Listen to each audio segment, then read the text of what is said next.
Good morning all. It's Monday. Happy Monday. It's currently just before midday. Charlie is down for his first nap. And I am about to make some cookies. I'm going to visit a friend tomorrow for I guess a play date, but really just a mum catch up. And I'm going to bring some oatmeal cookies because she said her daughter loves biscuits and she loves oats, and so I think that's a good mix of the two. I've got an old recipe from when I was vegan that should be pretty easy to make baby friendly. I normally would add like sultanas or coconut to it, but I'm going to scale that back just to make sure it's as chewable as possible. So that's my plan. Vacuum's going, the boys are asleep, Tim's working. It's been a really peaceful morning, honestly. Monday is toy rotation day, so Charlie spent like an hour this morning just playing happily in his room. He's so cute. He likes to complete side story, he likes to help me with the washing, and the way that works is backstory. Our bedroom's really small, and so Charlie's cot gets pushed up against the wardrobe. So it basically means we can't get to the wardrobe as long as Charlie's in there, which he thinks is fun. So when I'm doing the washing, I put the clothes that go in the dresser away, like they go in the dresser, that's fine.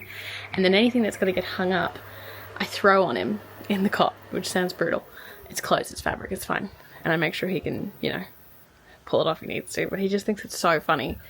Every time I put him in the cot and he sees the washing basket, he gets so excited and he lights up. And every time there's an item that needs to get, hung up, I throw it at him and I go, "One for Charlie," and he goes, "Ha!"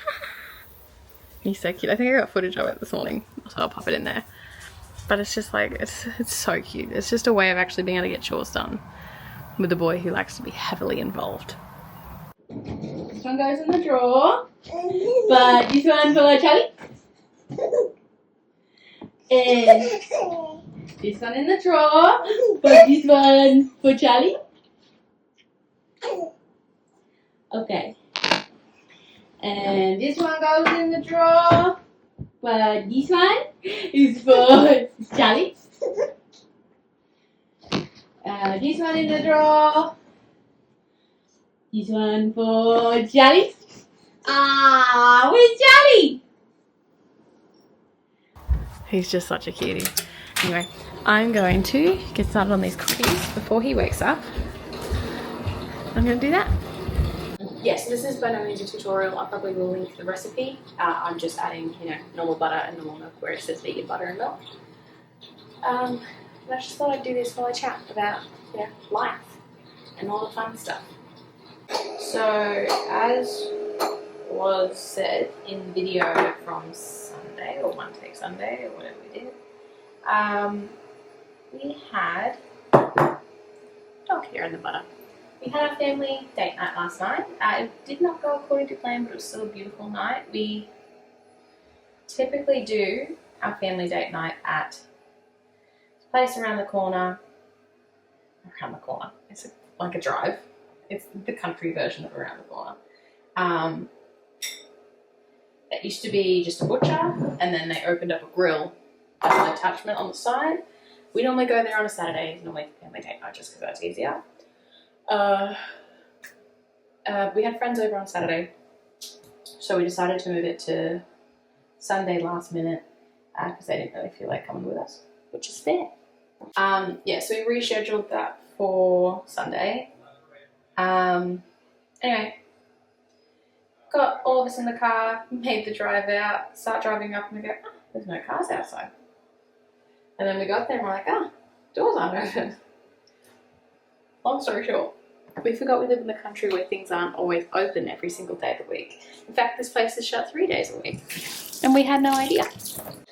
So we made a bit of a last minute turnaround.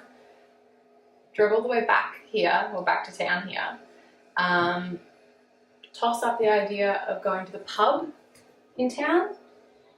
But eventually just decided against it because Charlie was also getting tired from, driving around. Pause so I can do this and make a lot of noise for a second. I'm going to shut the door because Tim's in a meeting as well. So what we ended up doing at the end of it is we decided to just grab takeaway from one of the local takeaway places. Anyway, so Tim got his takeaway, I got mine. We decided to just have a nice little chill. Just a nice little quiet dinner on the couch. Charlie wandered around and did his chaotic menacing, and then we put him to bed, and then Tim and I watched some shows on the couch and had the chocolate and cheese and crackers that he surprised me with so sweetly. He's a cute one. But it's just overall just a very sweet, beautiful family date night. Even if it didn't go to plan, it's just wholesome. I just love when I get to spend time with my boys. And Tim was out all yesterday out in Brisbane. So it was a nice little, just needed family time. Tim actually ended up falling asleep on the couch. I tried to wake him up to bring him in. He was just out for the count. I truly do think like it's a tradition we added relatively recently, probably only in the last few months. Now that Charlie's older and can sit happily at restaurants and eat with us. Yeah, I do genuinely think that family date night is one of the best things we've done for our little family. It gives us purposeful time set aside to be together. It's something to look forward to. It's just become my favourite part of the fortnight. We do it every fortnight, I should say. Yeah, and we found the place we like that has relatively, because we know they're good quality food and good quality people. It's just a fun little routine. Alright, add the oats. I find, because I don't necessarily, see a lot of people outside of us very often, that when I do get to, I get very excited and I probably go a bit overboard when it comes to planning stuff.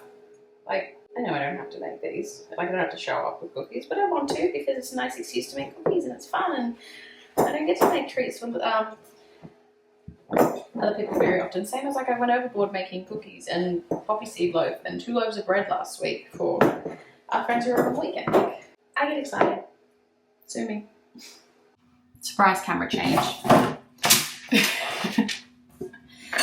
I'm just going to roll these out into approximately tablespoon measurements.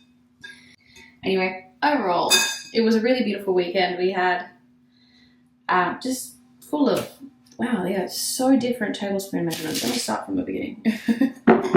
Just a really beautiful weekend filled with beautiful people, beautiful friends, beautiful moments with my little men, my boys. I love my boys. I love hanging out with my boys. They drive me insane, but I do love them. And this weekend we've got another friend coming up who we haven't seen in a bit, so I don't know, maybe I'll make a treat for them too, because I don't need an excuse, honestly, because I can. So I might make something, no idea what yet, we'll see. Anyway, I'm just going to roll all these up and chuck them in the oven and show you what they look like later. See you then.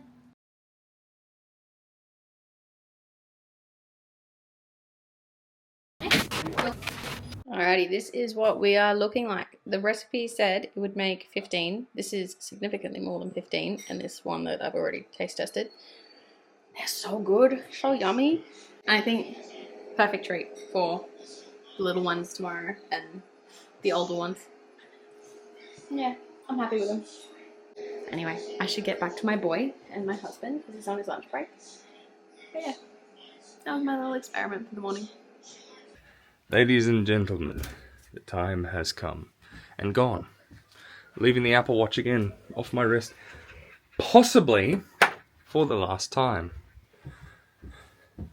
Because I have, excuse me girls, my new watch is finally here.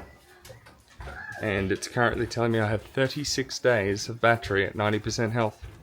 90% charge, I mean. It feels unnatural. Like it's, come on. Then come in. It's a weird thing. It's a very weird thing. There you go. Come on. Goodness me. These dogs take forever. Come on, Lena. Are they getting old or are they getting lazy? I'm not sure. One of the two. For the longest time, my identity has been the Apple guy. And it's very confronting to be like aggressively attacking that. Like it's oh dude, it just deliberately putting something else that's I don't know, for most people it's like, dude, no, you're right, this is not a big deal. It's a big deal. Oh, I remember it was grade 11. My favorite class had always been and did continue to be computer studies, or whatever the IT equivalent is. And we moved from grade 10 to grade 11, going from Windows computers to the entire computer lab being suddenly fitted out with Macs. And I had never in my life touched a Mac before, and I remember getting so frustrated watching my favorite class, computer studies, turn from something I knew well, which was Windows, to something I really didn't, and that was totally foreign and totally new to me. And it took me a good like 3 to 6 months to get used to it all. And by the end of grade 11, I think I remember it was like one of our last classes. Not that I was on eBay in class, but I was. I bought my first MacBook. And it all started. I was the big convert, you know, the I hate Apple guy to Apple is life. And that continued until recently, where I've just been struggling to sort of see through it all. Really been struggling to have any excitement for the things I used to get excited about. Worse yet was trust. You know, I'd always trusted that, you know, whether what I bought from Apple was going to be the best of the best or whatever, it was generally speaking going to be good, service was going to be good, and it was going to, you know, not give me grief. And for many years that was the case. I was very lucky actually during the whole butterfly keyboard debacle from 2015 to 2018 or 19 or whatever it was. I loved the butterfly keyboard and had no issues with it. I was very lucky. I mean, I lie. I didn't have like stuck keys or whatever, but occasionally, like I think it was once, my E key wouldn't respond properly, so Apple replaced it. But I got very lucky. But just the last couple of years, you know, like AirPlay, being able to mirror your screen from a phone to a TV, or from a phone to a Mac, for example. It became clunky and difficult. And I've got a, you know, family member with iMessage issues, and just all these bugs that were never a problem before.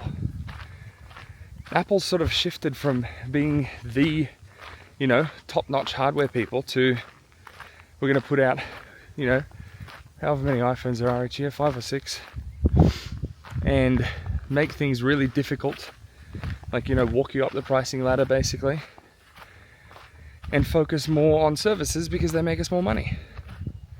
So the hardware became secondary, and it's evident. It's really been unfortunate. So anyway, I thought I'm going to test out this watch, see what it's like, see how it goes. If it works, great. If it doesn't, oh well. I got it at a relatively good price actually. I could probably, if I wanted to, I could resell it for more than I paid, I think. If I really am ready to move away. But the big thing for me is health. It's got to be health first. I'm sick of being distracted on my phone. On my watch. I'm sick of being, you know, having to charge it every day, otherwise it dies. But it's got to do step tracking. It's got to check my heart rate and give me heart rate data, because I'm working on trying to improve different, you know, cardiovascular things at the moment. And if the battery life works better than the Apple Watch, then okay. So this one has like no screen. You can kind of see that. It's got the mono, whatever it is, like the old Nokias. But it does heart rate, it's got a 40-day battery life, it's got a solar charger built into it. Good, less distraction. Best part too, Garmin thought of a solution. They've got what they call Garmin Pay, so I can still pay with my watch if I want to. And they've got Find My Phone as well, which I thought I was going to lose, but I didn't. The only thing I don't have anymore is when I walk on my treadmill at work, I normally strap. You coming, girls? I normally strap the watch to my ankle, but this band that's on it is a little bit too short, so we'll see what happens there. Yeah, I gotta run to work, so I'll chat to y'all soon. Goodbye.